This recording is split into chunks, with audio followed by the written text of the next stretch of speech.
Hello, good morning, good afternoon, good evening, good night. Thanks for joining us.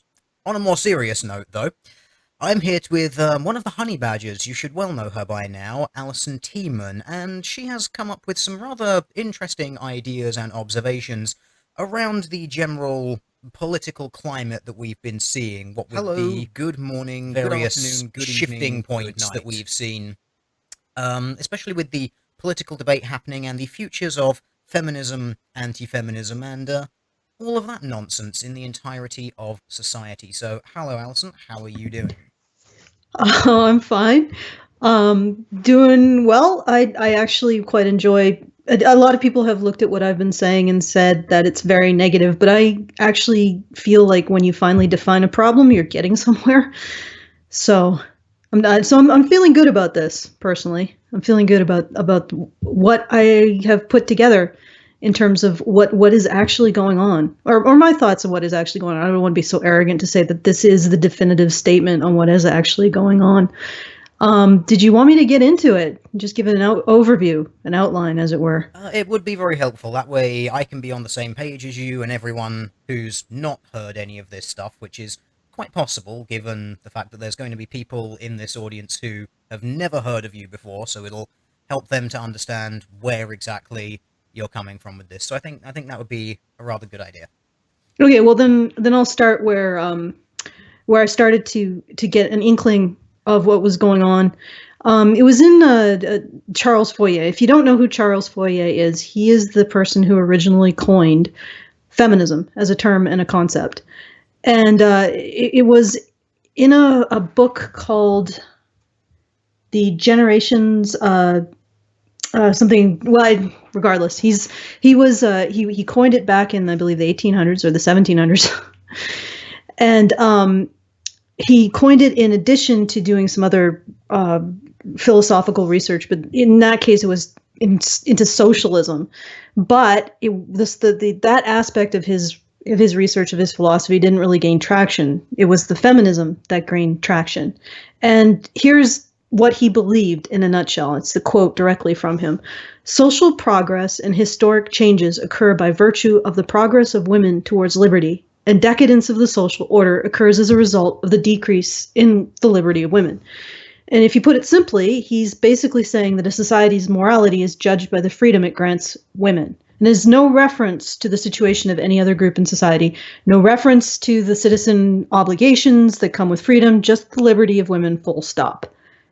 And if you actually listen, if you think about this and just stop for a moment and play a little game of imagine, if Charles Fourier instead had coined the term Caucasianism or andrism, the belief that society should be judged by its liberation of white people or society should be judged by its liberation of men, respectively, I think just feeling out that idea that society should be judged by the liberation of one group to the exclusion of every other group.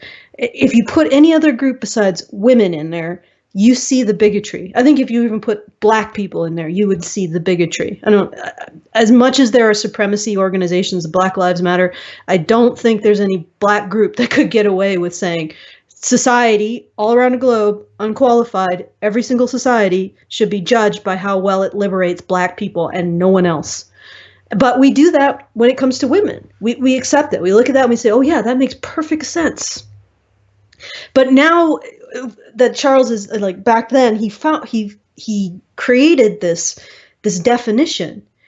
I just find it astounding that anyone could defend a group founded on that principle, that society should be judged by freedom granted to any group without regard to any other group. And that's not what we've done with feminism. We've never told feminists, hey, this is your founding statement, and it's total bullshit. We've allowed them, founded on this idea of excluding liberty, just the liberty of one group is all we have to care about, nobody else. Just society should be judged by the freedom it grants women, nobody else, no reference to responsibilities, nothing, just freedom it grants women. And we've allowed feminism to exist openly and without challenge, and no expectation that it distance itself from that. And do you see what I'm saying? Like, it's an appalling statement. Yeah, absolutely. I mean, it started sort of as just if you're going to measure how free and decent a society is by exclusively how it treats one group, yes, you can see how that's inevitably going to lead to all sorts of double, triple, and quadruple standards between every group that you can have in a society, because you've basically come from a start point of straight up division.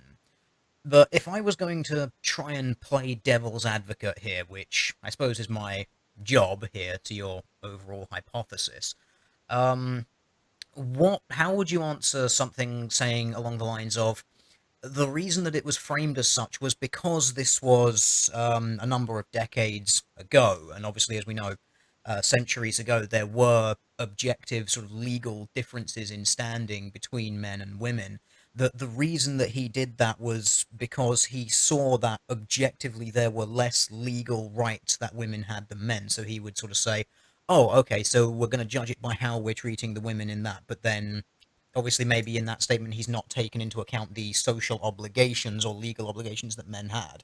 So maybe he put it that way for some reason like that.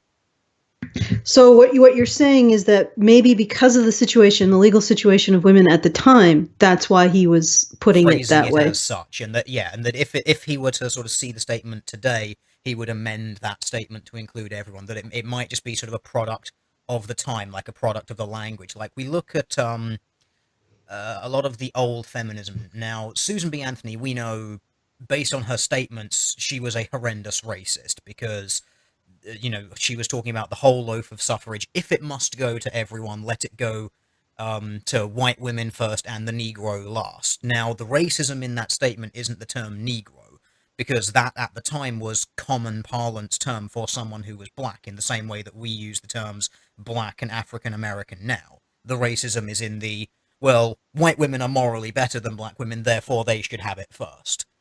So I'm wondering, like, could this be just a product of the language of the times? Well, even let's put it this way, even if it was a product of the language of the times, at some point you have to stop and say, "Hey, this is not acceptable." At some point, if you and the thing is that this is fundamentally, it's not about legal equality. He didn't say that society should be judged by how legally equal men and women are. He said society should be literally judged, literally, by how much freedom women have. Not equality, not this, okay, men and women should be equal in citizenship rights and citizenship responsibilities, which is a conversation that never happened. No, just society is judged by the freedom of women.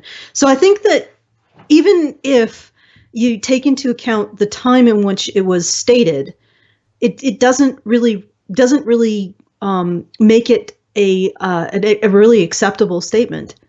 Because what would have been an acceptable statement would have been legal equality, or and equal responsibilities, like citizenship equality. Not this idea that society be judged solely by its benefit to women. And so I don't even think at that time it was a defensible statement. Even if you can say, even if you could look at that time and say, well, women didn't have these rights, didn't have that rights, didn't have these other rights, without looking at the responsibilities that women also didn't have.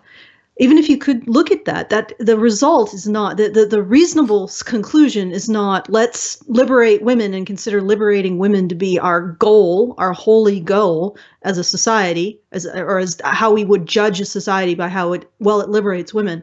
Our goal would be equality. But what's interesting about this is that it proves that from the beginning, feminism was not about equality. It was point blank, full stop, about giving women as much liberty or as possible. And they have not deviated from that. Somewhere along the road, they acquired the shield of equality, but it's because they constantly assume or presume that women are oppressed. The shield of equality is the shield of equality because they always have to be saved from something, from inequality. And I would say that feminists really should not be talking about equality, because what part of feminism is devoted to measuring the other side of equality? And if you aren't measuring both sides, how can you say what you're creating is equality? So I would say that feminism has never deviated from its roots, that society should be judged by the liberty granted women. And because it's never deviated from its roots, that society should be judged for the liberty granted women, it explains why it doesn't ever look at the responsibilities expected of men. It doesn't ever really look at equality except to say that women are perpetual victims of inequality. So I don't know if that answers your question. I would say that even taking even taking into consideration the context in which this was said, I don't think it justifies or excuses what was said. Society should not be judged morally based on the liberty it grants one group without any reference to any other group. And the only way that that could be seen as moral is if we somehow convince ourselves that that one group that we're judging society by, the liberty of that group, the society liberates that group, it's a good society. Society does not liberate that group, it's a bad society. The only way we can justify that morally is if we eternally see that group as being oppressed relative to society. But then we can't question it. So when do we know when we have way overshot the mark? And the point is, in this framework, we don't care if we way overshot the mark of equality. As long as women get more liberty, it's a good thing. We're enjoying social progress. Doesn't matter how much liberty men lose. It doesn't matter how many additional responsibilities men have to take on. As long as women get more liberty, we're making social progress. And I'll put this out to you. Do you see that? Do you see that in how feminism conducts itself and how the laws have been changing? This idea that the universal good is women's liberty, and you don't have to consider anything else, because I see it.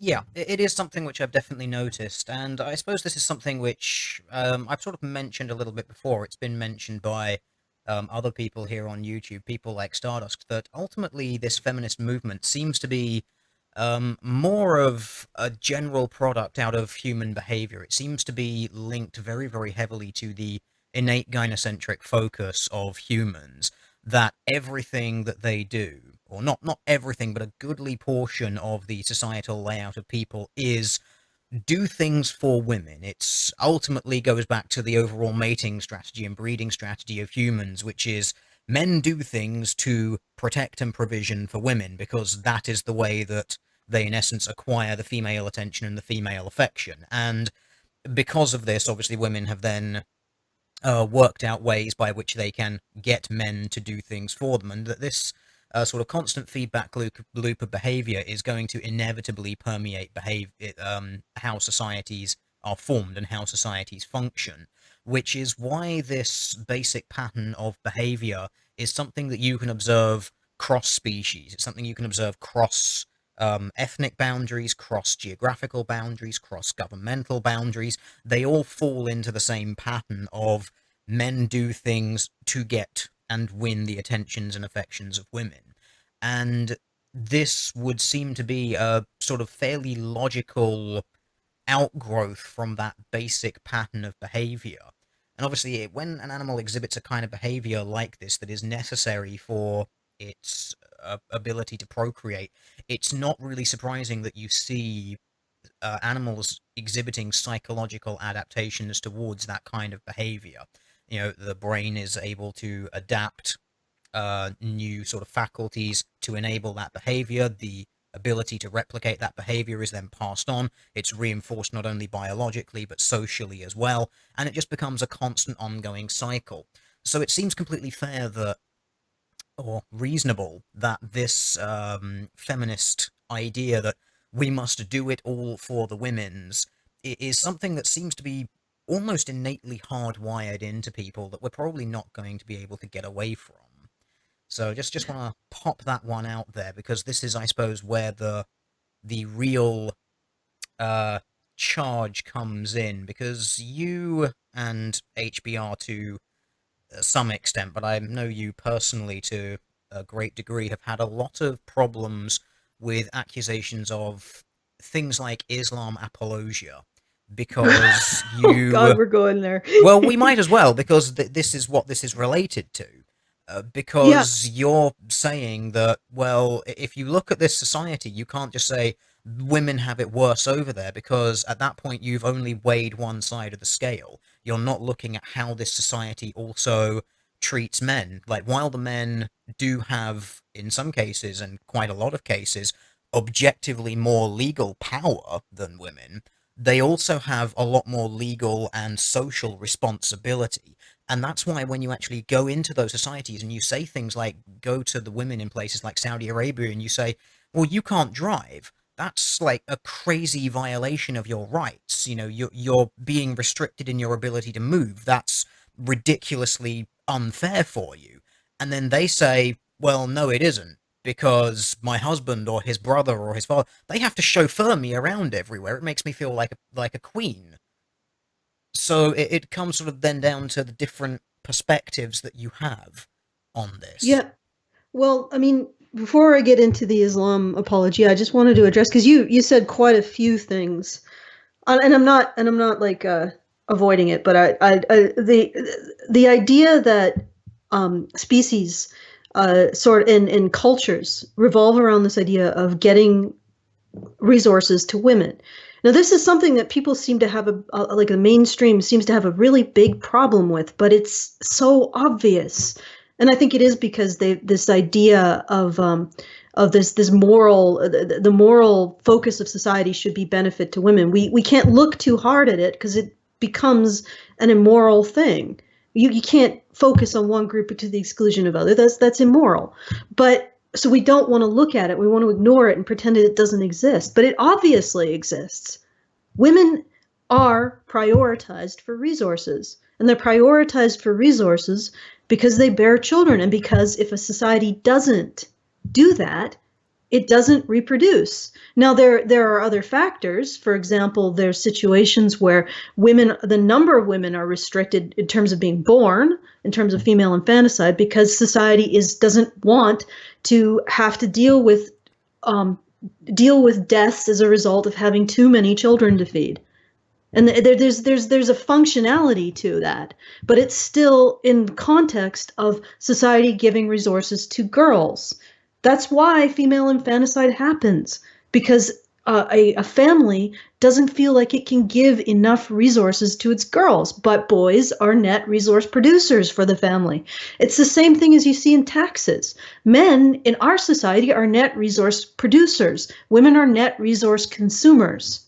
And societies all around the world revolve around this idea of getting men acquiring resources to give to women.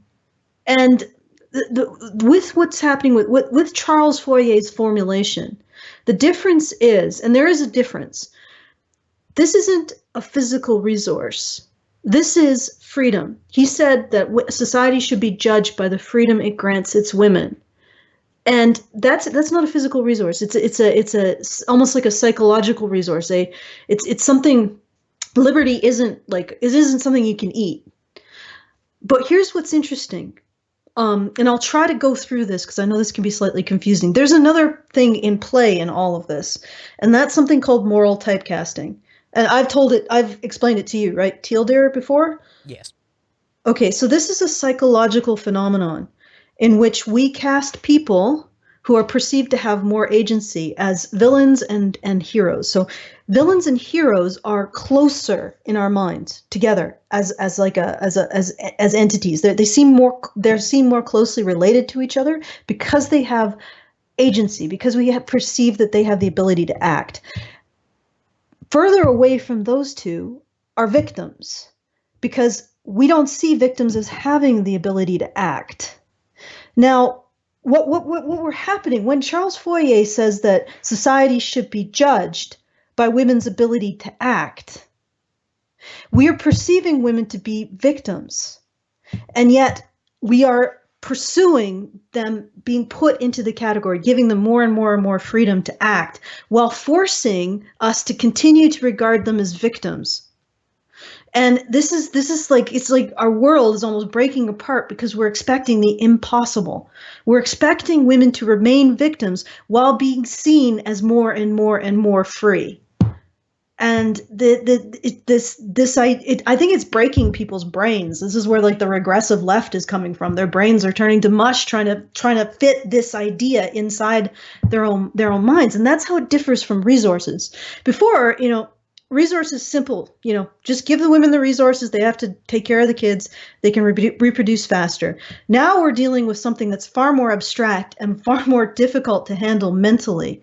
So we're creating this entire methodology for eternal female victimhood. And not just so that we can maintain this focus on freeing women, well, actually, just that. So we can maintain this focus on freeing women and still see them, even though they're more and more and more and more and more free. And quite frankly, women are more free than men in our society. So by definition, by this law of psychology of moral typecasting, we should regard women as being more powerful than men. We should regard women as being more villainous and also more heroic, but we don't. We still regard them as victims. And that's where the feminist academia comes in, because it's constantly creating this religious liturgy, I don't know what to call it, of women are victims of the latest one. You and me and Bunny and Doge, we went through women are victims of sperm banks. Remember that?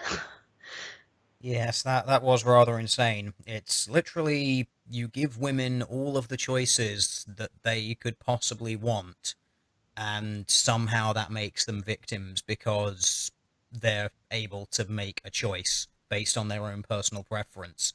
And that one was really unusual because it came down to basically a woman going into a sperm bank will pay to get an extended donor profile so that she can select the exact person that she wants, but women are somehow being oppressed by this system because they have been tricked and brainwashed and manipulated into thinking that they want to get manly sperm, which is just one of those sort of ridiculous things. It's, of course, women exhibit traits of preference for their sexual partners, or in this case, their reproductive partners.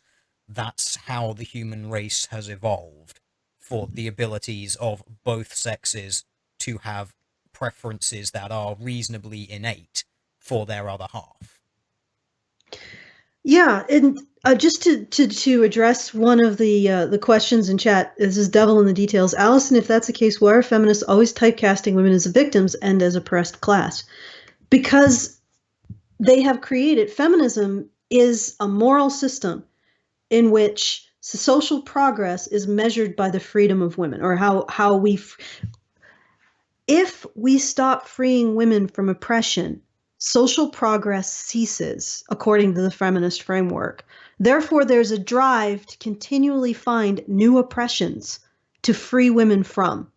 But it creates this almost like this flywheel of insanity, because the more free women become, the more they have to be enchained by men. So now we're down to men's thoughts somehow subjugate women. The very existence, men breathing subjugates women. Men sitting on the freaking subway in a certain way subjugates women, because we have to constantly find new subjugations to free women from. And this is sort of, it's like that original gynocentric imperative to grant women the resources they need to reproduce, but it's in a plane of insanity. I don't know if I'm explaining Well, this I right. would say that it is actually the exact same urge. It's just that because of how we live, we're able to expand it. Once you live in a time of plenty as opposed to a time of scarcity, I mean, in a time of scarcity, as you observed earlier and completely correctly, when it comes to provisioning resources to someone, and again, I'd like to point this out, it's not only about resources. This is the common hypergamy straw man that we get. It's not only resources, it's social status. It is the social status of your mate. Now, part of the social status is resources for that, and we do have very ample, repeatedly observable patterns and very well academically documented evidence that women will happily trade off things like height in their partner, um, looks, and all of those sorts of things, always in favor of resource, which is his financial wealth or material wealth, but they will never reduce material wealth to increase any of those other things. So again, that kind of tells us something. But when you're in a resource scarce environment, resource is a very, very obvious thing because it's very material.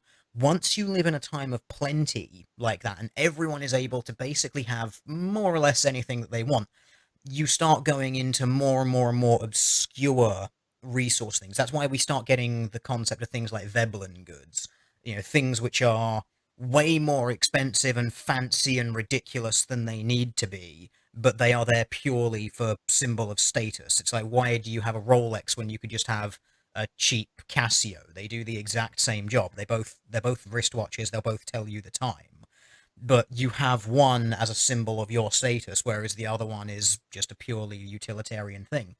And because human beings have quite an interesting ability compared to a lot of other animals, we're very, very able to consider quite abstract concepts, not only things like have a very, very in-depth understanding of things like linear time, cause and effect, things like that. So all these quite abstract things which have led us to where we are now. We can understand things like mathematics, very, very theoretical things that other animals simply don't have a concept of.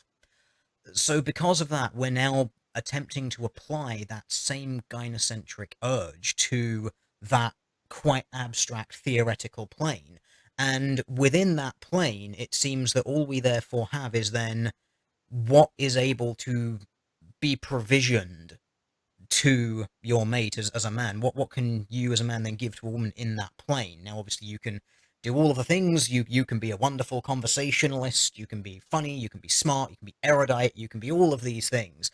But that's not enough. And because we have abstract concepts and things like cause and effect, we have ideas of law and reason and equality and whatnot.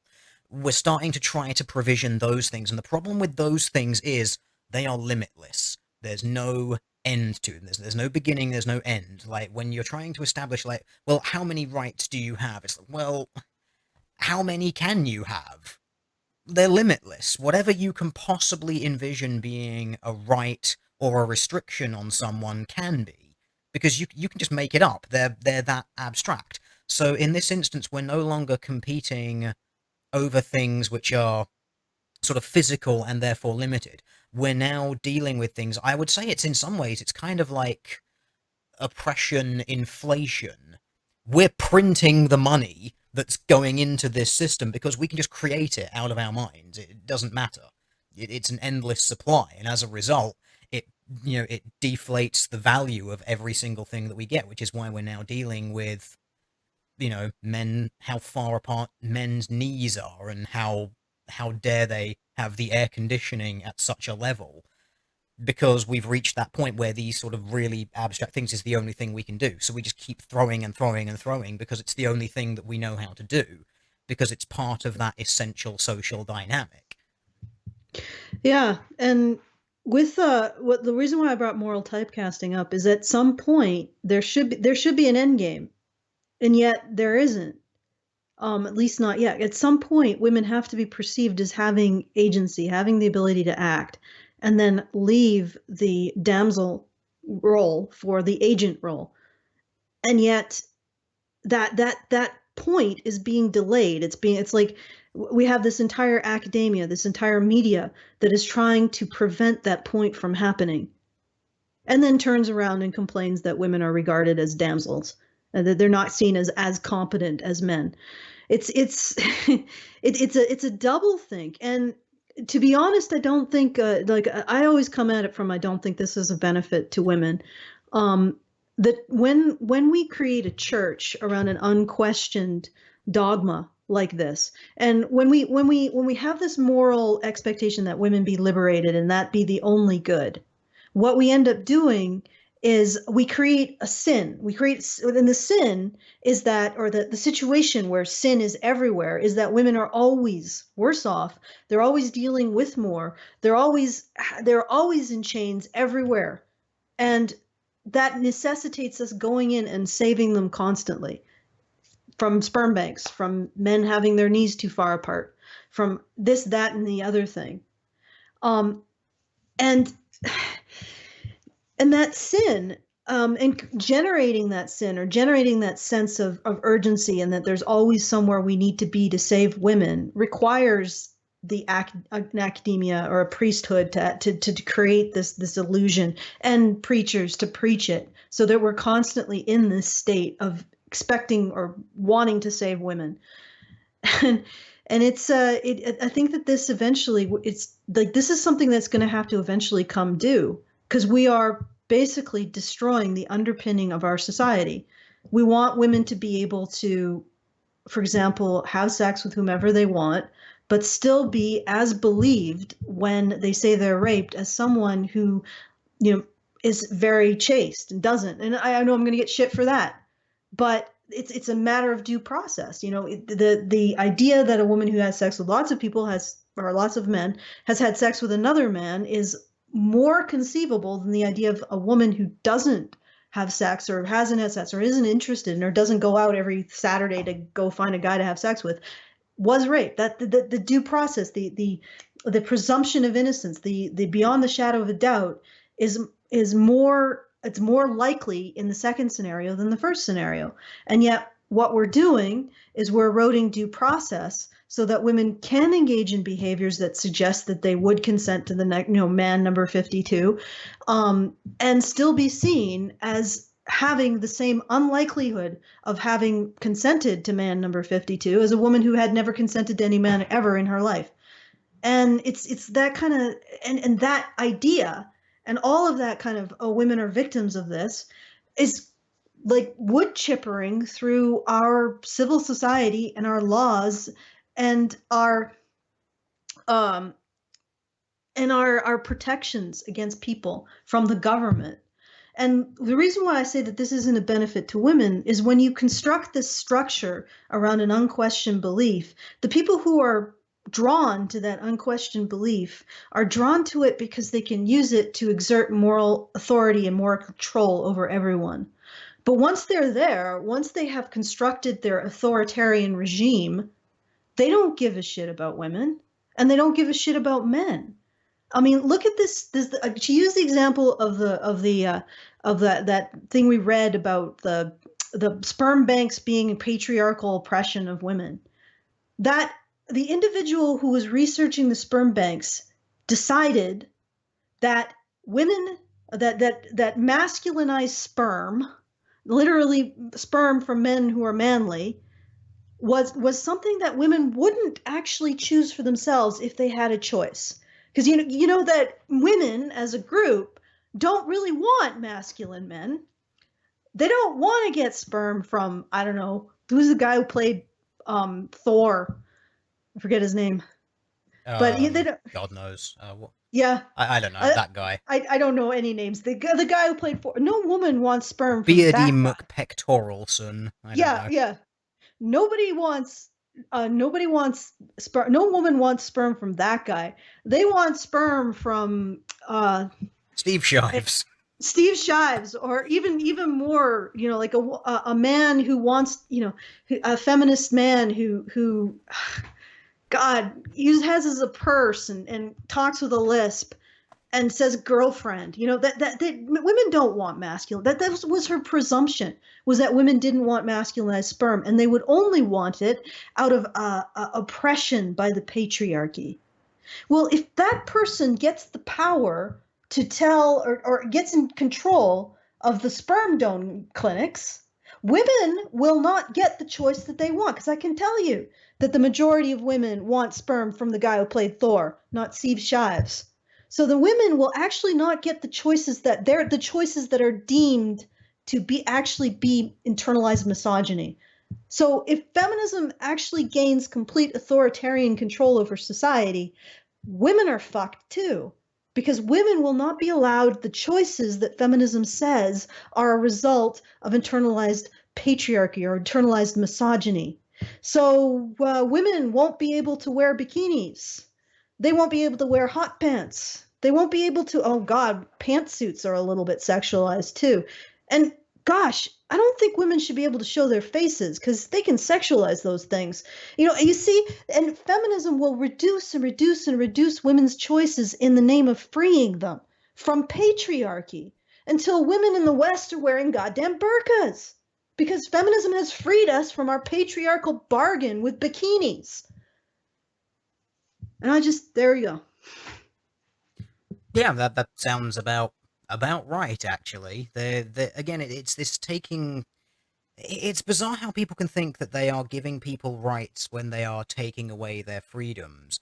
But this is what I've sort of mentioned before, that feminism seems to just be going down this road of ultimate nihilism.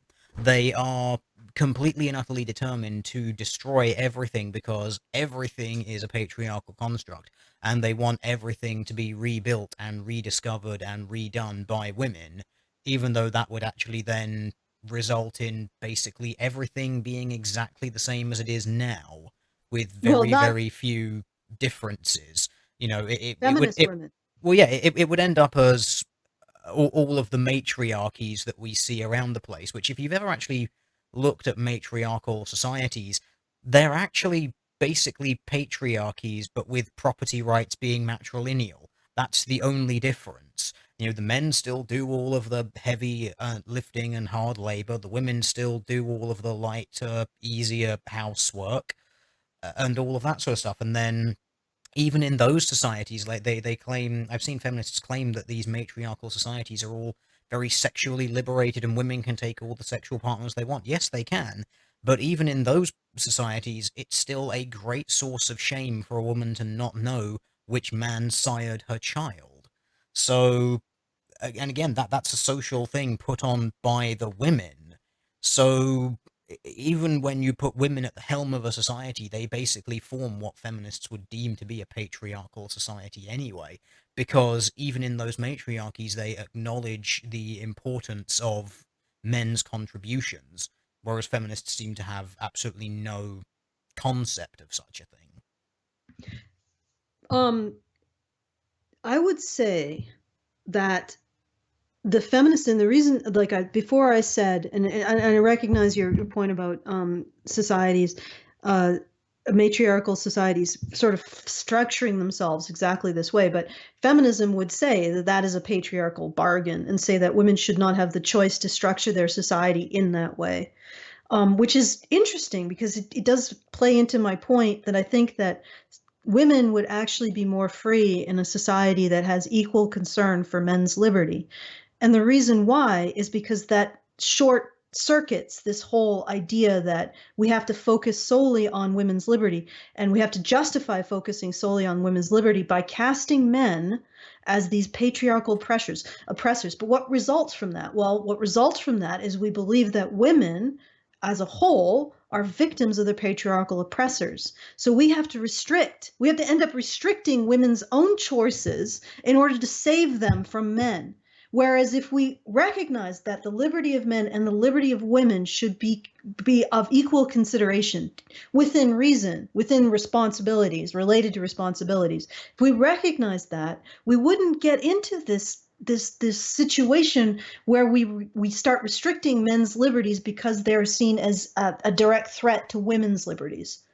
And we don't see them as these patriarchal overlords because we're not in a constant state of wanting to save women. See, the constant state of wanting to save women requires a Satan, and men are obviously a Satan because they're not women.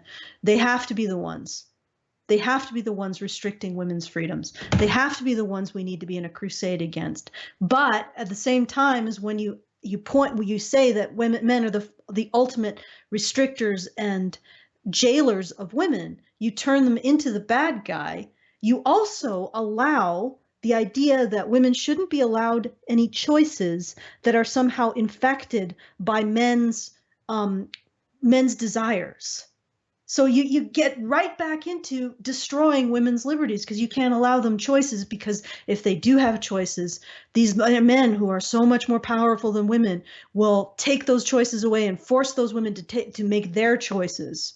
And this, you see, and then you end up destroying the liberty that you supposedly wanted to give women. And yet, if we regarded men's liberty as just as important, if we regarded this particular resource as just as important to give to men, we wouldn't get into that situation because we wouldn't need to be eternally saving anyone Does that make any sense? Yeah, it does, but I'm going to throw a little bit of a curveball here because I can.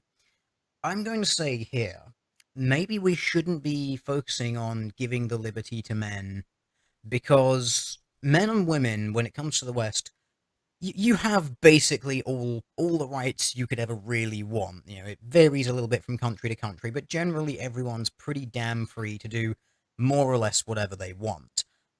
I would suggest maybe what we should start doing is looking at equal burden when it comes to responsibility in society. Because to me, that seems to be where the bigger gap is. Women are simply not held as much to account for their actions, and their action or inaction is generally excused more so than if a man were to take the same action or same inaction that had a negative outcome. Like, we're more likely to just be more lenient with women because we're at this point where you've given women pretty much all that you really can reasonably, but I would say the bigger disparity is in how much responsibility is wielded by either group in society. What would be your opinion on that? Well, I don't think that is necessarily a curveball because I would It's agree. kind of the other half of the same thing, tying back Yeah. to the Islam point earlier about women having no responsibility because it's all on men, but less power. Well, right now we do need to have a talk about women's responsibilities. When and this is the conversation that is extremely stigmatized when it comes to the regressive left, and I would even say it's stigmatized with the right. We don't want to talk about women's responsibilities. We don't want to talk about women's responsibilities to their children, to their husbands, or to their baby daddies, or whatever you want to call them. We don't want to talk about women's responsibilities to society, and yet this unbridled freedom without any conversation about responsibility isn't. It's meaningless. Um, and but when I say that we should be considering men's liberty as well as women's, that means that there's another side of the coin. Men's liberty is also women's responsibility. You know, for example, if men should have the right to live in a society that in which violence against them is regarded as at least as close as we can get to as important as violence against women, then women have to take responsibility for increased um, sentencing when they are violent towards men, and more social stigma when they are violent towards men. And if we are going to live in a society where fatherhood, women are expected to take more responsibility for preserving the relationship between their children and their children's fathers, then women have to accept that there will be limitations on their ability to remove their children's fathers from their children's lives, et cetera, et cetera, et cetera. So when we look at men's liberty, we are looking at women's responsibilities. But it's a little bit, it's a little bit more, I guess, attenuated. So yeah, I would agree. I don't think it's a curveball. I think we do need to look at responsibilities as well as liberties, and we don't. Okay, so I'm gonna drag this on to now well, I suppose the clickbaity reason of the title that everyone's here for the 40 minutes. Yes, we're finally getting around to there. Let's sort of drag this on to the recent sort of anti-feminism side and how Keck will forsake us all because Donald Trump in office. Now, a lot of people have sort of looked at this and said, well, this is the beginning of the end for social justice, the beginning of the end for feminism. But as some people have noticed, well, no, it probably isn't, because they're just going to use the election of someone like Trump to sort of double down on their, well, this is just proof of sexist, straight white male, evil oppression of women and all of that sort of nonsense. And I think those people are correct because, well, let's be honest, we've already seen it from people like Lacey Green and Anita Suckies and so on and so forth. But the thing which sort of concerns me a little bit more about this is if we were to get, if we looked at this and said, okay, we're going to take this and say, okay, Trump is going to somehow get rid of feminism. He's going to somehow try and deal with political correctness and blah de da de da de da. Is he actually going to get rid of, repeal, or in any way try and get rid of all of the gynocentric aspects that the changes that we've seen the last 10 years cling to. So things like the Duluth model in court proceedings and the Violence Against Women Act, these things, laws which have been specifically put in place to benefit women and to ensure that if a woman commits the same crime as a man, it will be tried differently from an objective standpoint. So the Duluth model, for those who don't know, in domestic violence situations, when you go to court, a man will always be tried basically as if he is the perpetrator and the woman is the victim, essentially by default. There's very little wiggle room because the Duluth model mandates that men who are being violent in their relationships are doing so because of senses of entitlement and male privilege.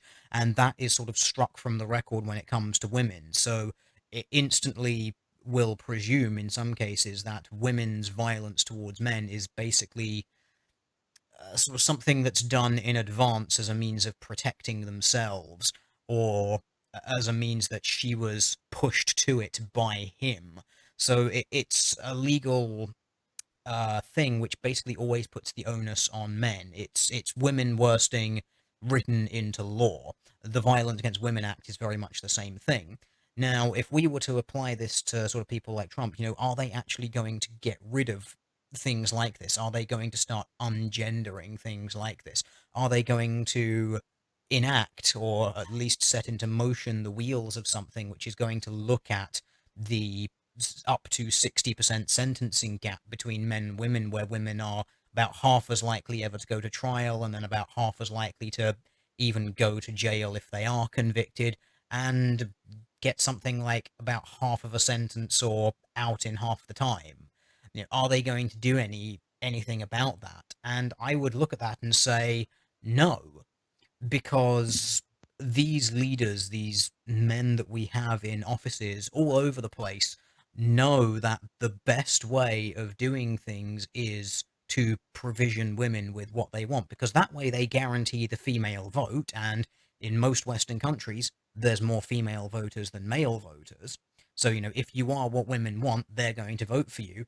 And other men actually respect men who are good at provisioning for women, because again, it's that sign of social status.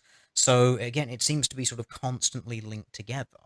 So what would you sort of take from that? Well, I think you know this. I would agree.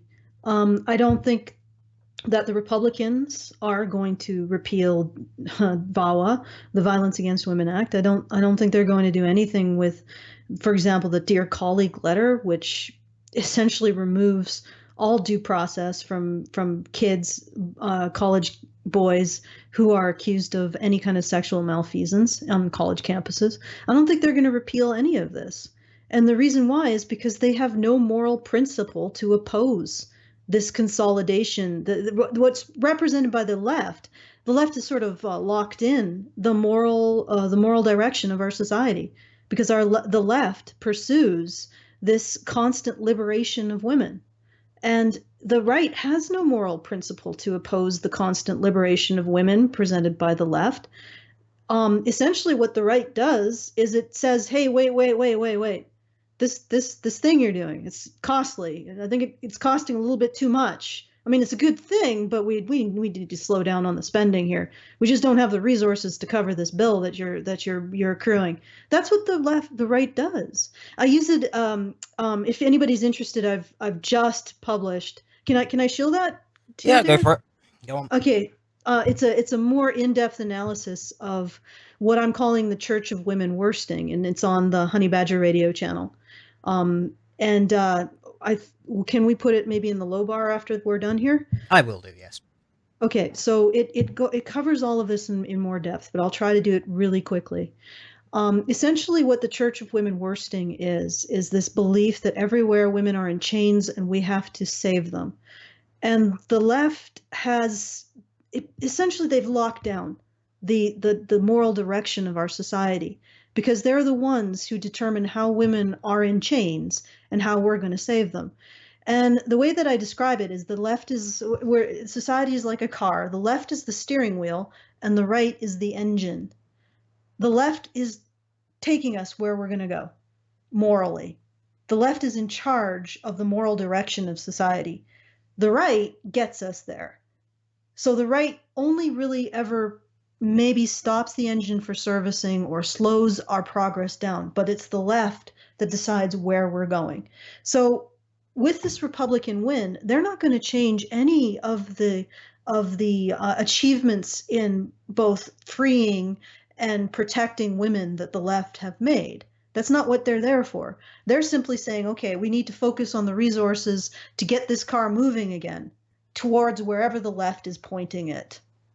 And what I noticed about the situation with Trump is that if you look at his policies, like, he's center right at best, and he's now backed off of the whole wall in Mexico thing. He is a Democrat from like 20, 30 years ago. So what we've seen in this last election is a Democrat versus another Democrat. Now, admittedly, there's a lot of other things that are really wrong with Hillary, but for the most part, we're witnessing one Democrat versus another Democrat. This is not a success for the right. This is this is not a situation where the right has won anything. And in fact, we're celebrating a loss. And in my video, I go through this whole thing. There's something called the Feast of Fools. It was throughout the Middle Ages. The church would put on this feast, this situation where the social order was turned upside down. So people would get a break from the piety expected from the medieval church. I think this is what this is. It's a feast of fools. We're getting a break from the social order. We're fixing our engine. But 4 years down the line, 8 years down the line, the left will get back behind the steering wheel, and we'll be going into the next new iteration of saving and protecting women, and freeing women and protecting them at the same time. And I would say that when we say that, oh, Trump is pissing off all the right people, I don't think so. I think he's pissing off all of the zealots in the Church of Women Worsting, but the people who control the church, I don't think they're pissed off. I think they're very much aware that when you give people a break from the pressure, they'll endure it indefinitely. You put pressure on, you put pressure on, you put pressure on, then you give them a break, and then you put the pressure back on again. And the fact is that giving them the break, it isn't actually a solution. It isn't a revolution. It isn't triumph. It actually makes it so that they will go back to enduring the pressure next time. So by giving us a break from the left's inexorable push towards this nirvana of women having ultimate liberty and ultimate liberty and ultimate security, which, if anybody understands the relationship between security and liberty, is fucking impossible. The left is giving us a break from putting the pressure on to that ultimate nirvana of women's complete security and complete liberty. But once we have our break, once we've had our Feast of Fools, we're going back. They're going to get back behind that steering wheel and keep us going. And I don't think that Trump is going to do anything. If he's stepping back from his statements about the wall, there's no way that he is not going to take on the left's establishment, the all of the stuff that we think protects women. He's not. He's just. I would eat my hat if it happens. You would have to. Sorry, you'd have to have. You would have to have a moral principle to oppose. And I know people are going to be pissed off at me for saying this because they think that this is a massive win. But in order to actually reverse what the left is doing, you would have to have a moral principle to oppose the principle of ultimate female liberty, ultimate female security, ultimate benefit to women. And we don't.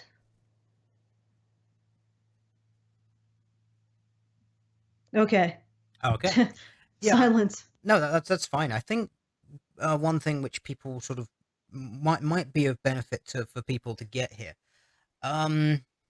I was going to sort of talk about, I suppose, the idea of liberty versus freedom. This idea that you cannot have, um, no, liberty versus security. Like one always comes at the expense of the other.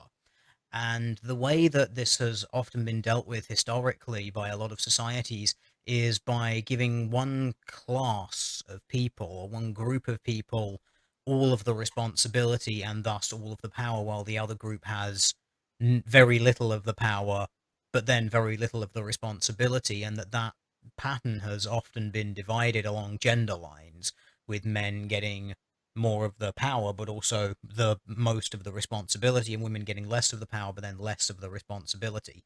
What you can't do is go the opposite way. And that's what feminism seems to be trying to do. It seems to be trying to give women all of the freedom with none of the responsibility, but men all of the responsibility, then with none of the power to actually enforce that responsibility. And that is the crucial breaking point of this entire thing. And this is why, if you want to keep treating men and women as if they're these two separate objects, you can't break that paradigm. It both have to go up or go down together. It's 2 points, not four, and they're linked together. So that's sort of one of the things that the feminism really seems to be trying to break, and it's just failing horribly. And another thing which I'd like to do, unless I'll go on to something else after that, but if you'd like to say anything about that, then please do. Um, I'm just I'm looking at the chat and seeing everybody's predictably pissed because somebody said that they stopped watching Honey Badger Radio because it's all doom and gloom.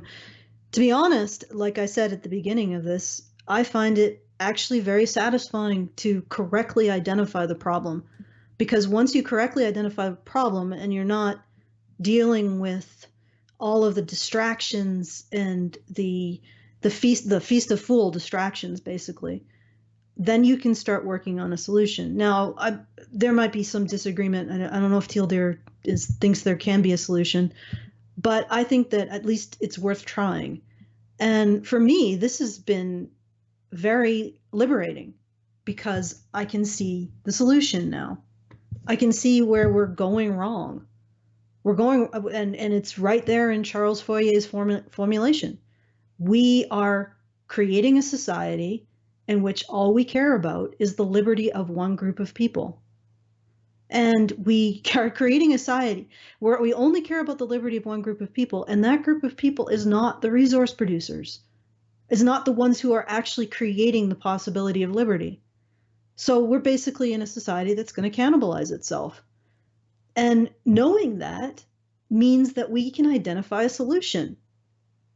Not knowing that means that we just eternally live out either the plan of the people who are in charge, if there are people in charge, or we simply just live out our own instinctual compulsions, and we ride them to destruction.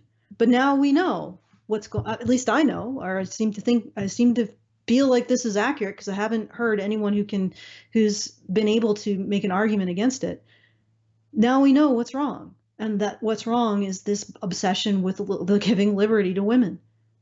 And we need to challenge that, because that is not it's not moral to regard society in service of only one group of people. And it's not sustainable, because there's a reason why men in the past had greater liberty. It was because they needed the freedom to be able to create the resources that women used. So for me, this isn't doom and gloom. This is correctly identifying the problem. Now let's work on a solution. And the solution is developing some kind of moral principle to oppose the Church of Women worsting. And whether or not we're able to, I mean, it's something that I don't think about. Whether or not this solution will work is not relevant. The fact is, we have something, we need to work towards it. And anyway, sorry, I just wanted to point that out. Oh, that's completely fair. It's just kind of amusing that this sort of seems to be going down the route that those of us who have been looking at all of the MGTOW content and been sort of more involved in that side of things for the past few years, have been saying since the beginning of this, really. It's no, you need to either completely disengage from a society because this is something which is inevitable towards the nature of people, or what you're looking at is a fundamental paradigm shift in how humans actually interact. And since this behavior, this behavioral pattern of we must protect the eggs and do literally everything we can in order to protect and provision them because that's how we gain access to them, it seems to be an inevitable consequence of that pattern of behavior that is completely sort of unavoidable and escapable unless you have a pretty big shift in the reproductive strategies of humans. You're basically looking at trying to sort of fight the gynocentric nature of the species, but the problem is gynocentrism is the reason we can't talk about gynocentrism. The idea that we have to be able to hold women accountable for their actions and give a shit about men, it's just something, both of those topics make people inherently uncomfortable, it seems, Oh because yeah. it's forcing them to confront something about themselves that they really don't like, that makes them very, very uncomfortable. Yeah. And I mean, it really, I think that a lot of the cases, and this is going to go to why a lot of anti-feminist YouTubers, and we wanted to get to this subject, will not actually be able to do anything. And the reason why is because their anti-feminism isn't based on principle. It's not based on like, feminism is the thing we can't question. We can't question women worsting. It would just, it's just, you're a misogynist. You're a horrible misogynist if you don't question it. So we can say, well, sorry, there's no principle. There's nothing that's unquestionable. Like there's nothing that you can't ask questions about. And there shouldn't be a belief system that you can't ask questions about in our society, because that's where all the shit starts. Churches, these authoritarian regimes, they all sort of coalesce around something you can't ask a question about.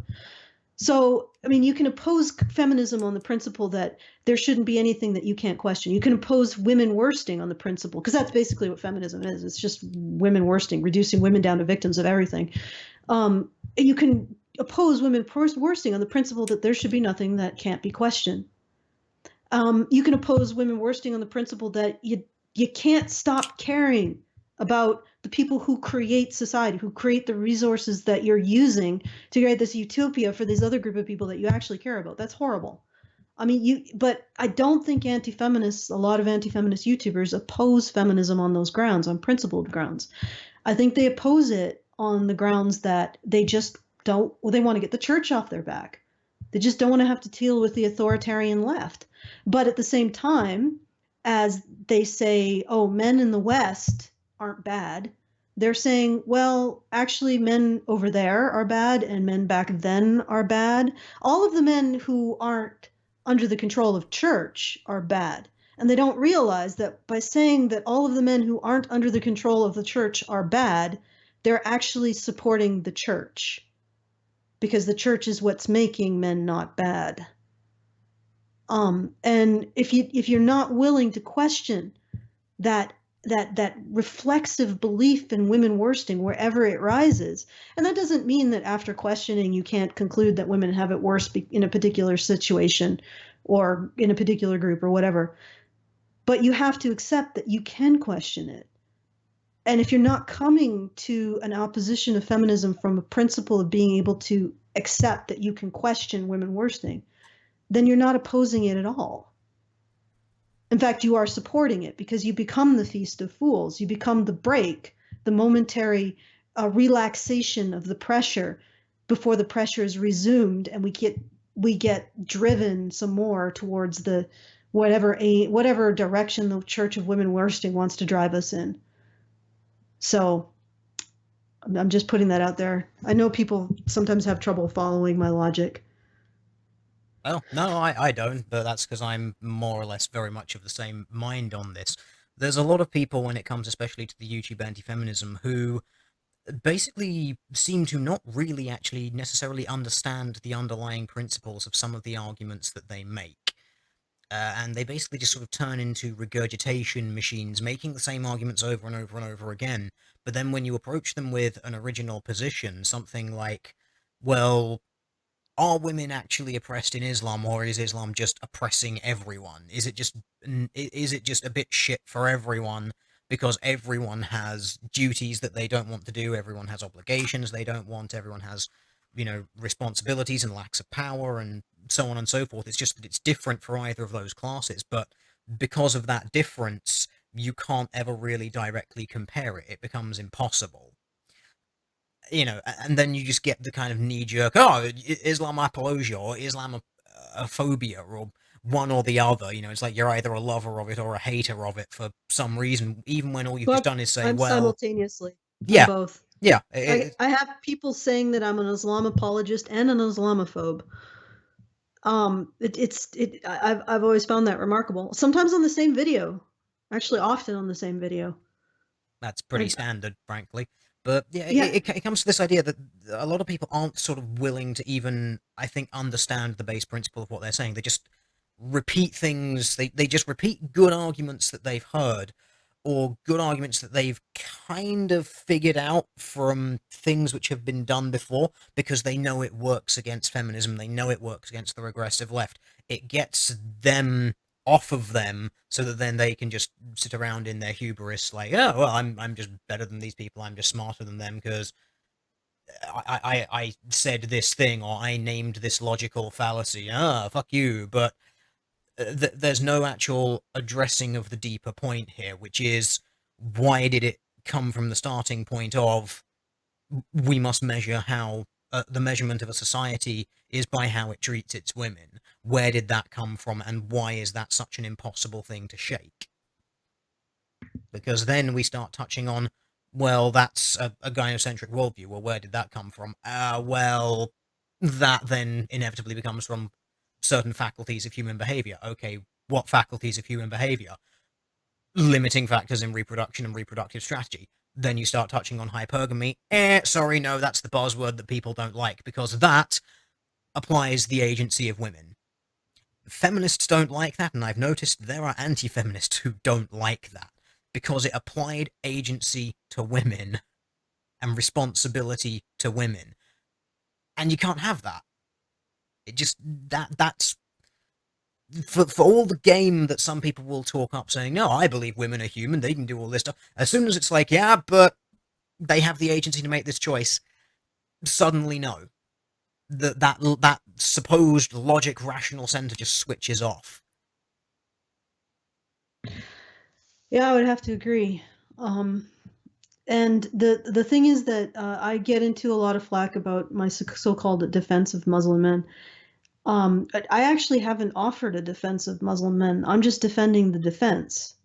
People don't even accept the idea that when you charge someone or you accuse someone of something, they deserve a defense against that accusation before they get convicted of it. And that's where I'm at. I'm just trying to say, hey, this is a principle of our democracy, or this is a principle of of just respecting each other. And I'm not even there at the point of offering a defense, an actual defense. I'm just defending the defense.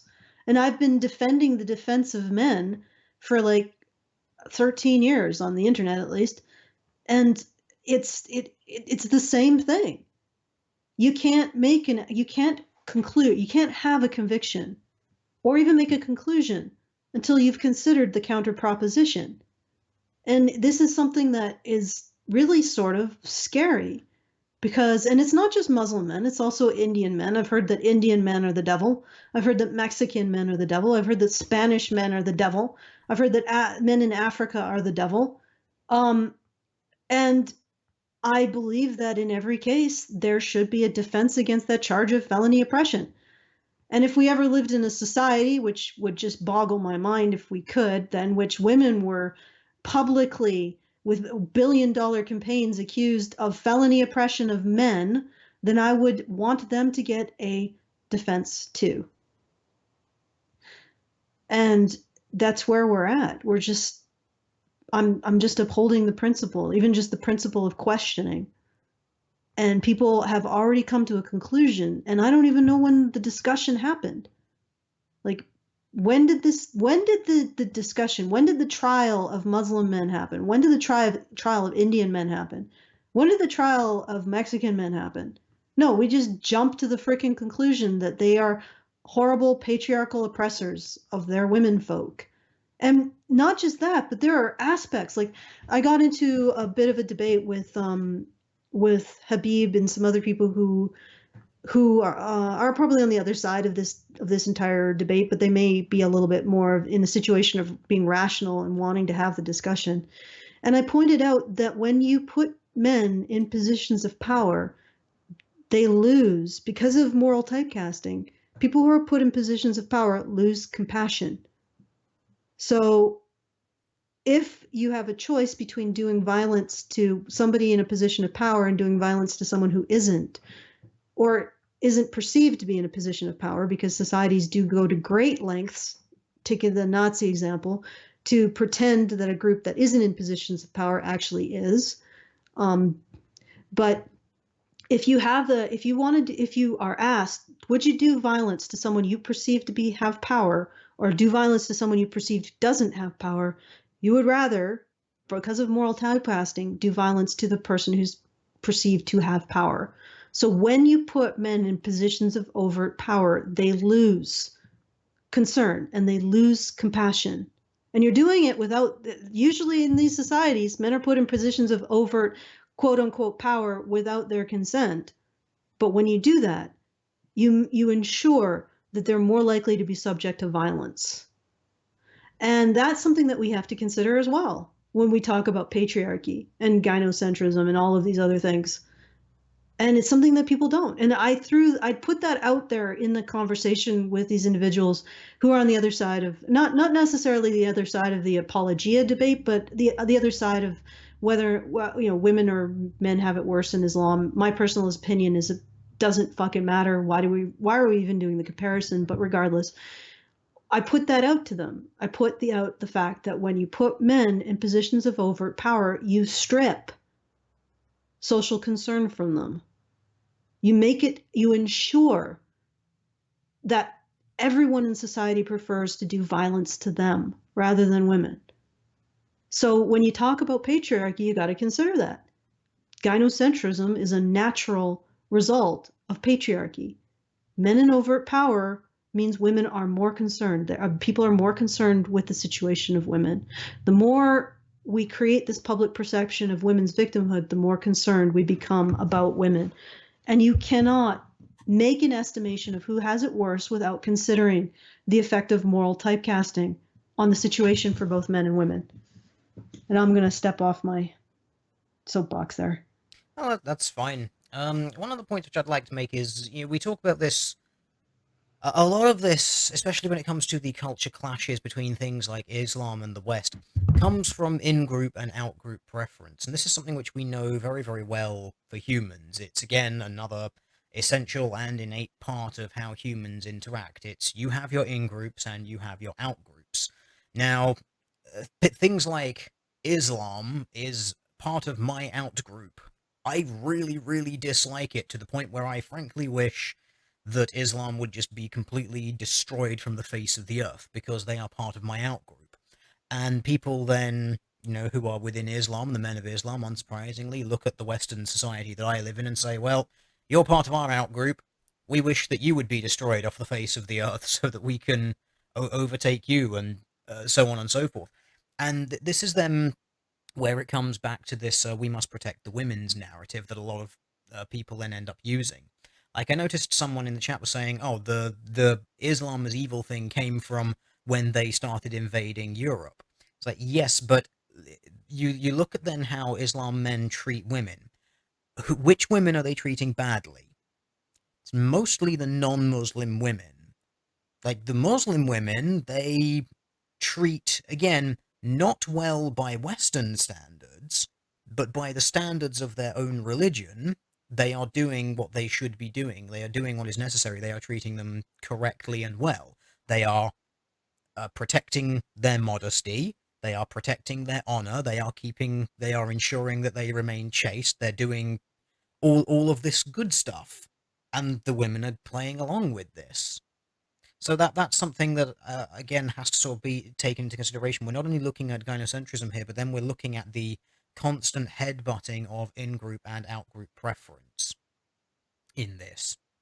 Yeah. And that is again where a lot of this thing happens, and it's again kind of the catalyst for this point where the Church of Women worsting happens. It's why does fundamental nationalist stuff come up? It's always because it's they over there, those men are a threat to our women over here. And that's sort of fundamentally what a lot of that comes from. And again, you've noticed, I'm sure, that in the West we've had a bit of a resurgence of right-wing nationalism and things like that. And again, a lot of that, and you can check out things again. You can find this from evolutionary perspectives from people like Professor Gad Saad, who have mentioned things like this. That these sorts of things can be strategies uh, towards mate selection as well, because it becomes that ensuring that your in group is protected from the out group, and then it's and then it's sort of the men of that in group raising their own social status against men of the other group, because then they are the virtuous and good ones who will protect the women. So ultimately it becomes, again, while it might appear to be a political thing, it's also very heavily tied to this reproductive strategy. Yeah. I'm just looking at your chat. Holy shit. Chat is cancer, just at all times. I didn't realize uh, how absolutely horrible I am. But anyway, the and a lot of people are saying, but they stone Muslim women. Well, they stone Muslim men, and more often. Yeah, well, And then they're talking about here's the acid thing. It's like, attacks. okay, you stone a Muslim woman for adultery. Okay, what happens to the man? He gets his head cut off. I mean, I actually looked up. I was watching a Marina Shut Up video many weeks ago, and she was talking about how the ancient Sumerian law was so very oppressive to women. And I read through it, and it was like, yeah, okay, this sounds really bad for women. Okay, if are they accused of lying, they get thrown in a river. Are they all of anything else like that? Do they cheat? Do they all this? They get stoned. Okay, but then what happens to the man? What's the punishment for the man? It's like, oh, he gets thrown in the river, and if he swims out, he's not a liar. But then he gets lashed. It's like, this is shit for everyone, but but some of these are worse for the men. In fact, more of them are worse for the men, because Yeah. in a lot of cases, the punishment for the woman leaves her alive. The man is dead at the end of it. So Yeah, it's really, first of all, like I don't even know why we need to have the debate about what worse or better. The truth is that, and I'm going to say this with complete dispassion, Islam is not the future. That Islam is it's an authoritarian religion that only really works in opposing extremely violent tribalism. This is not the way of the future for human beings. So, and I'm just dispassionate. I don't have to hate or love Islam to just say that it is non-functional. And I don't even want to put that much emotional energy into it. But regardless, it's like people will throw out things like women are stoned, and this has happened several times now.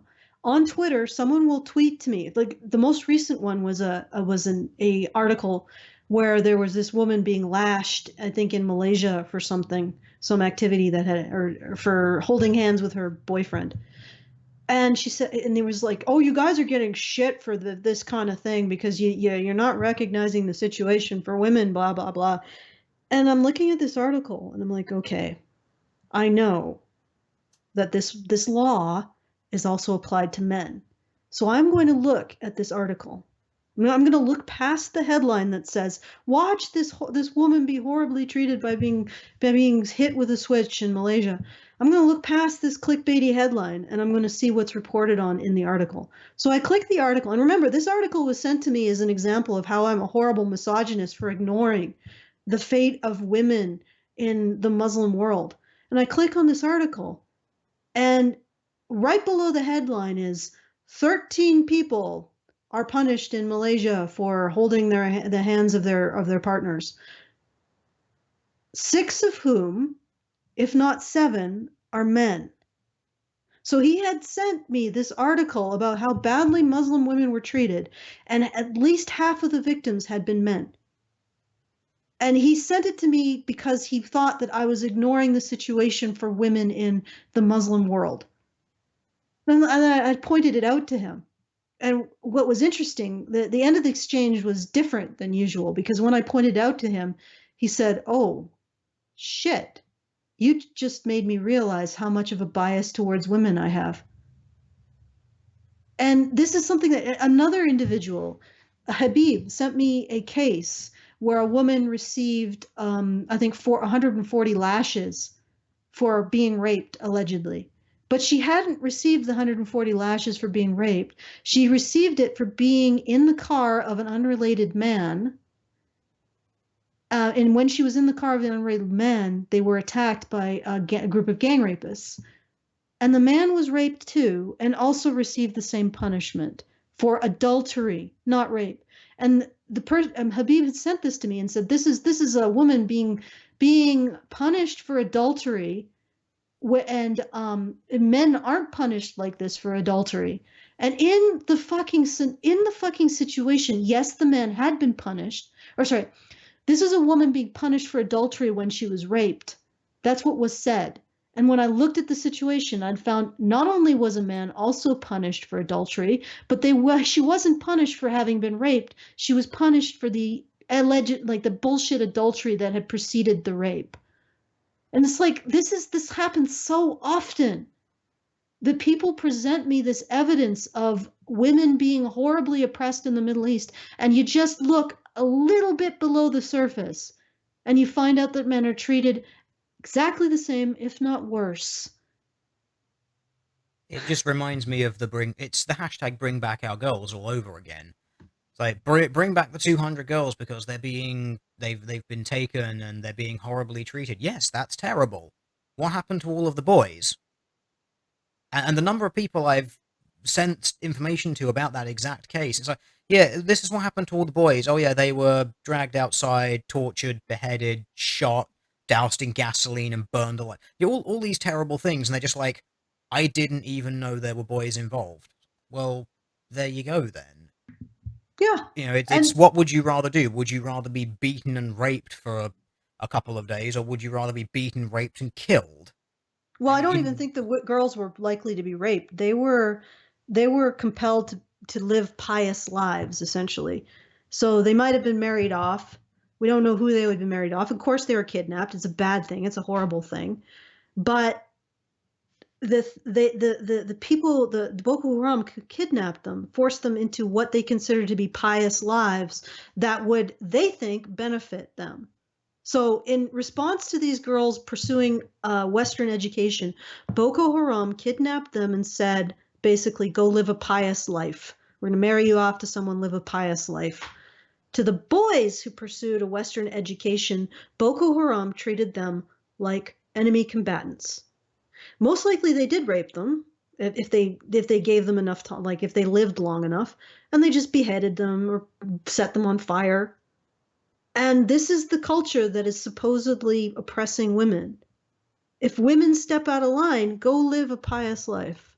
Don't pursue your Western education.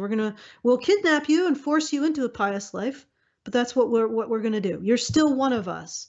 Boys pursue a Western education. They are the devil that needs to be destroyed. And these are the people we're saying oppress women. again, It's and it's I suppose we have to put the clarification in here again, because we always do, because people's gynocentric urges will be kicking in. We're not saying the being forced to be married off and live a pious life is in any way acceptable or a good thing. It's not. That is a fucking awful thing to do to someone.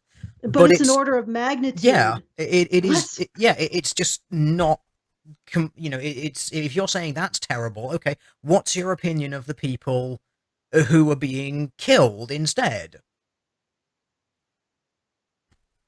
for doing the same thing? It's a, what do you make of that? It's like the same thing two different outcomes. It's like the sentencing gap all over again, but for some reason people are just kind of blinded to it when it comes to the Islam case for some strange reason. It's so funny, and there's somebody in chat who's saying that I'm engaging in Islam apologia because I'm saying that Islam is horrific when it comes to men's rights issues. Well, as a men's rights advocate, of course, I agree with any regime that I consider to be horrific when it comes to men's human rights. Of course, I want to see it writ large and lights. I want us all to follow this regime that I consider to be horrific when it comes to men's human rights. As a men's rights advocate, that is obviously a logically consistent position to take. God. Sorry, I just. No, this is why I tend to avoid reading chat. Chat is cancer. But I find it so funny that people can call someone like Islam an Islam apologist when their position is I despise Islam. You know, it's like how does this pass in your brain? How can you apologize for something while you're simultaneously saying that this thing is awful, just absolutely terrible? It's you can't be. Those are two contradictory positions, and yet this accusation will be leveled because reasons that we're not allowed to talk about because of the reasons. Yeah, no, we're not allowed to talk about it because of the reasons. And I got people saying, "Oh, but you said it's better for women, or it's not as bad for women." So what? That doesn't mean that I advocate for it. Well, again, it's like okay, is it worse to be caned or to have your head cut off? If it's worse to have your head cut off than to be caned, and the default position in this instance is if you're a man, you get your head cut off, if you're a woman, you get caned, then by that metric, it is better to be a woman. Yeah, I mean, but like, if you remove Islam from that and you say, okay, you can take one of these two choices, which one are you going to choose? And that one then tells you which one is the better or worse of the options. it's just yeah. And the thing is that every time people come at me with the "oh, you're an Islam apologist," like I said, I look below the surface and I find it's a situation just like that. Women are treated badly, men are treated worse. And part of the reason why is because in Islam, men are expected to fulfill a role of a great deal more agency than women. And because of that, they lose our compassion. I mean, if you look at the torture murders in, for example, Iraq, 99 point, I don't know, 5% or more of the torture murders. And this is a situation where the person who's engaging in the aggressive violence has absolute control over their victim. Are men. They choose men. In the Middle East, they choose men to Yeah. do their violence to. It's victim selection when given the choice in Middle East, as you've said, not only in victims of torture, in sniper attacks, gun attacks, overwhelming majority of victims are men. It's only when you come to things which cannot be controlled, like bombings, that you start seeing parity or nearer parity in the victims. Because Yep. given the choice, men will be the victims. Yeah.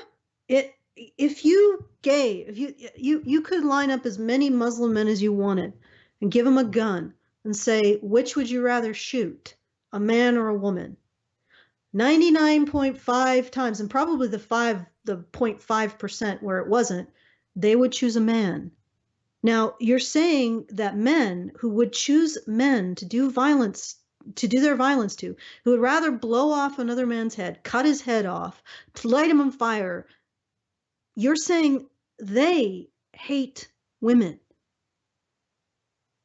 Well, it doesn't pass the sniff test for me.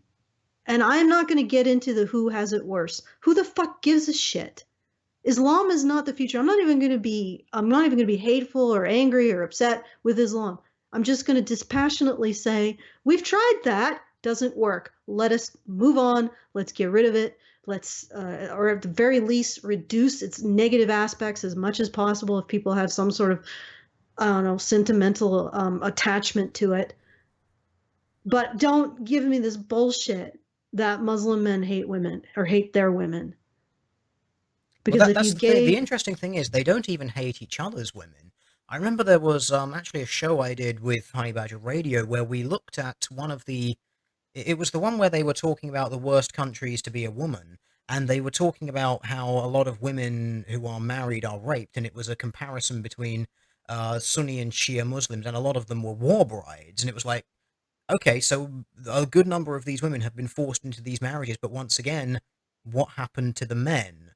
It again came back down to this thing. It's like even the outgroups women were still allowed to live, whereas the outgroups men were not extended that privilege.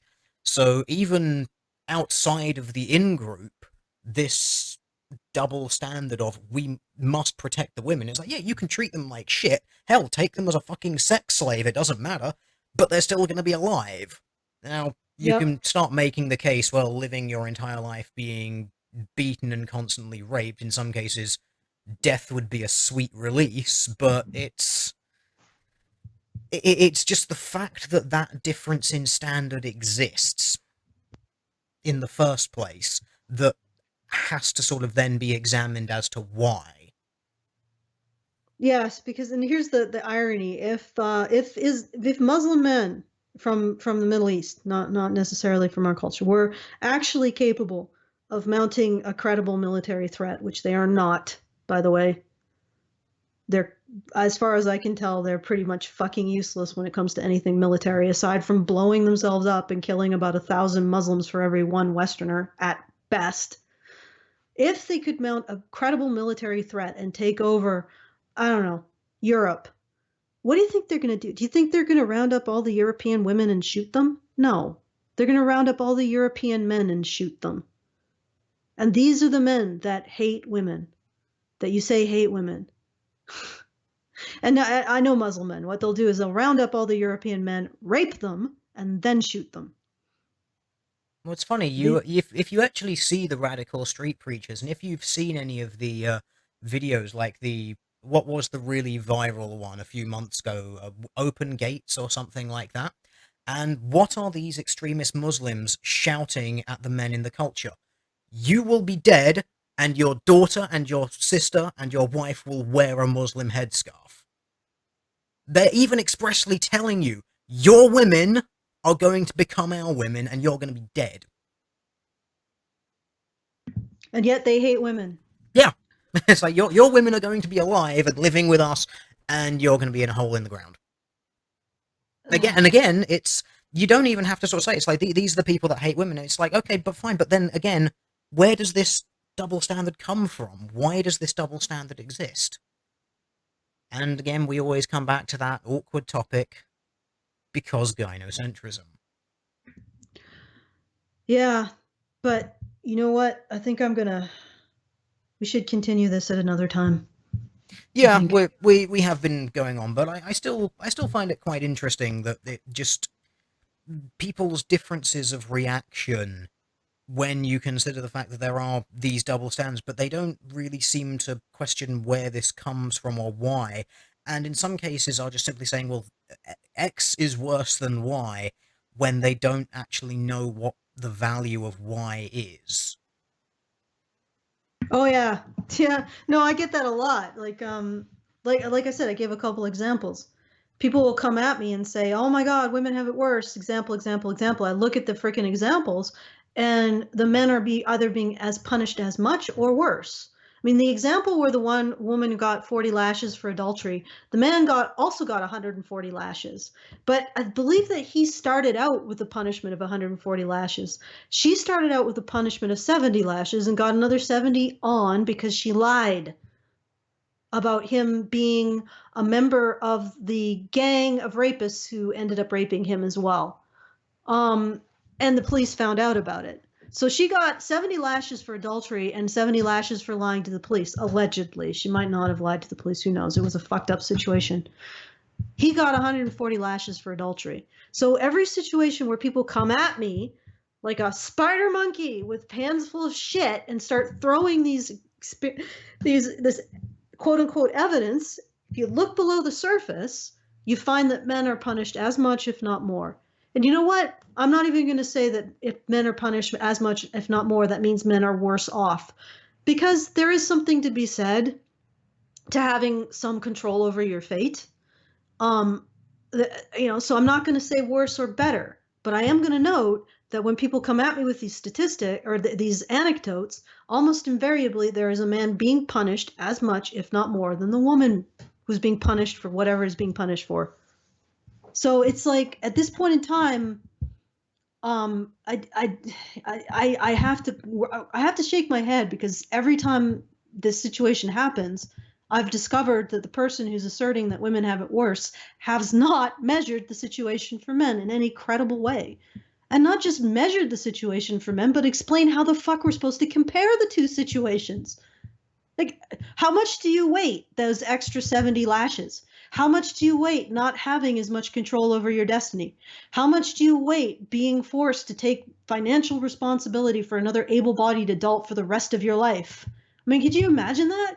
Could you imagine the government comes up and, this is Steve, Teal dear. You're responsible for making sure that Steve has a place to live and can eat for the rest of his life. Oh, he's perfectly able of having his own job, but no, you're responsible for him because you're his guardian.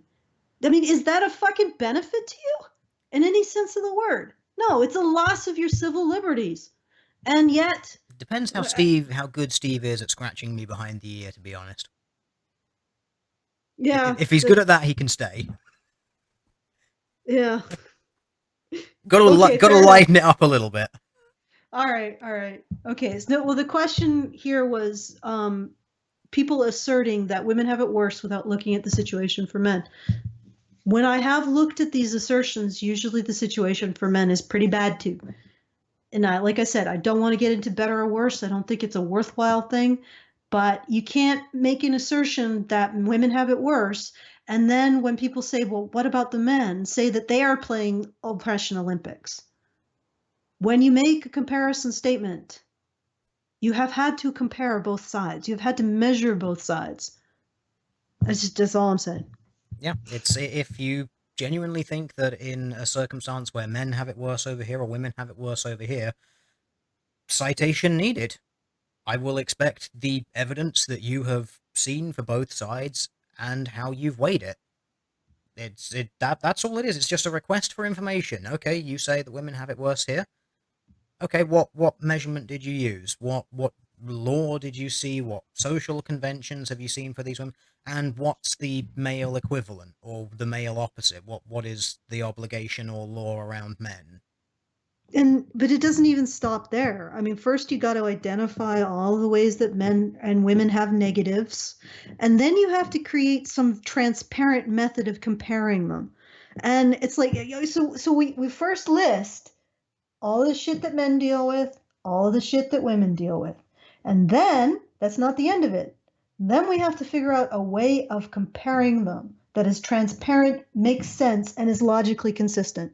At this point in time, I have to ask the people who want to assert women have it worse, women have it worse, women have it worse, all men. Why bother? I mean, it's such a fucking headache to not just identify all the negatives, then figure out some sort of mechanism for comparing them to come to a conclusion. Why fucking bother? Why is it that important that women have it worse? It's a Why damn is it good that question. important? Why is it that important to you? Have you ever asked yourself? Because I know that you don't do this process. The people who assert that women have it worse, they don't go through the process of labeling all the negatives that men face and all the negatives that women face, and then coming to some sort of agreement about how they're going to compare the two. I mean, it's exhausting. When I look at that, I'm like, I say, what's the point? Because I don't want to do it. It's like this looks like an exercise in not just it is an exercise in futility and waste of time, and yet you absolutely want to come to the conclusion that women have it worse, and you want to do it without any kind of rational look at the situation. We No could kind of rational. alternatively just completely and utterly destroy Islam. That would be the better way of doing it, because then that formula doesn't exist anymore. Yeah, well, it would still exist because they apply it to Indian men and African men and all men, and also men in the past, and men who aren't, men in groups like MGTOW or the Red Pill. I mean, It it's will always be applied to an outgroup. This, I think, is just one of the inevitabilities of humans. You will always have to find an outgroup to compete against and measure yourself to, because it just seems to be an inescapable dynamic of being human. Yeah, but if we identify the problem, maybe we can create a workaround or something. Maybe, but I maintain my position that ultimately we are fighting human nature on this, and it's going to take a hell of a big event to really sort of make that a viable strategy. But maybe that's just me either being a pessimist or too much of an optimist, looking for something interesting and unusual and very, very different in the human future. Who knows? Mm, Is it optimism or pessimism? Who knows? I would prefer to I think of it as optimism. It's like we can actually do something really, really awesome. Maybe, perhaps. yeah, well, I mean, it I think that it but the thing is that human beings are I mean there's one thing that we are good at. It's defying you know, defying the odds. I mean, if you think about how much the human reproductive process is so fucked up. It's amazing that we managed to get to 8 billion. The fact that our children, I mean, not your children, Teal dear, but human children take like 14 years to get to the point where they can keep up with an adult, and they need to be like basically babied up to that point. And they're heavier than they can. Their weight outstrips their ability to locomote. Like it's the most bizarre reproductive cycle of any animal on the planet. Yet it worked. Yep, We it was managed to make it work. immensely successful because, well, for all of humans' abilities, rather interestingly, I suppose, before we wind this down, because we really should, it was the human in-group out-group dynamic which allowed that to happen. You know, that is the thing that bred the extreme levels of not only competitiveness but also cooperation that makes human beings so unique. They are uniquely the most cooperative animals in the animal kingdom. Like Yep. specifically because they possess the ability to cooperate outside of family units, and that's the unique point about humans. Most animals, when they form cooperations or anything like that, they're all going to be part of one family unit or an extended family unit. Human beings have this really sort of quite bizarre ability to be able to extend that same level of cooperation to complete and utter strangers. And that's really, really weird. Mm-hmm. But because of that, our weirdness, maybe we can pull off the impossible. But it all starts with identifying the problem, really. Yeah, it absolutely. You have to be able to completely and utterly identify a problem before you can start finding a solution to it. And for now, I kind of feel like we're just throwing band-aids at something and hitting nothing but whole flesh, whereas the wound is the only part that was being missed. Mm. Well, I'm not so. I don't know if I'm that pessimistic. I think that we have figured. I think personally, in my own opinion about myself, I think that we have figured out that this is the problem. The problem is that we are in a society that has decided its guiding moral principle is to grant liberty for one group of people over every other, and pretty much everything falls out of that. You got to challenge that. We got to bring people back to earth. But one of the things that makes me encouraged is because in order to maintain that singular focus on female liberty, feminists have essentially had to lie about reality. So something is forcing them to lie about reality, and that thing might be our salvation. Anyway, I have to go, Teal dear. That's fine. Would you like to shill anything before we finish up? Okay, sure. I have a video on the Honey Badger Radio channel in the Unnamed Room playlist that is just finished uploading during this stream that sort of goes over these issues a little bit more. If you're interested, the stuff on Honey Badger Radio is pretty dense. It's not it's not necessary. It's not well packaged stuff that just sort of just sort of slides down your throat like a gob of mucus. It's definitely something you have to chew. Yep, I that don't know if that that's a that that shill or was one of the most arousing shills that has ever happened on this channel. So I'm going to leave that there. Say thank you for that wonderful mental image. I'm sure chat absolutely loved it. Thank you for joining me here today. It's been fun, if not something a little bit different, and hopefully chat has enjoyed it. And well, I can already predict the comment section. I don't think chat Apologia, enjoys anything. hatred, one or the other. It's gonna happen. But yep, we're gonna leave that there. So thank you, Alison, for joining me today, and thank you all for watching. And good night. Good night.